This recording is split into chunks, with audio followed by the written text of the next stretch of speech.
Netaji road এলাকায় এক ব্যক্তির বাড়িতে সৌজন্যমূলক সাক্ষাতে যান ধর্মনগরের বিধায়ক তথা রাজ্য বিধানসভার অধ্যক্ষ বিশ্ববন্ধু সেন।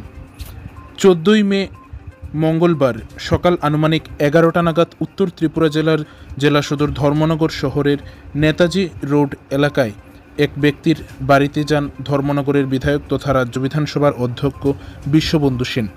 উল্লেখ্য, নেতাজি রোড এলাকায় বিশিষ্ট সাংস্কৃতিক ব্যক্তিত্ব নির্ঝর পাল মহোদয়ের শাশুড়ি মাতা প্রয়াত হয়েছেন কিছুদিন আগে। একে কেন্দ্র করেই আজ নির্ঝর পাল মহোদয়ের শ্বশুরবাড়িতে সৌজন্যমূলক সাক্ষাতে যান ধর্মনগরের বিধায়ক বিশ্ববন্ধু সেন।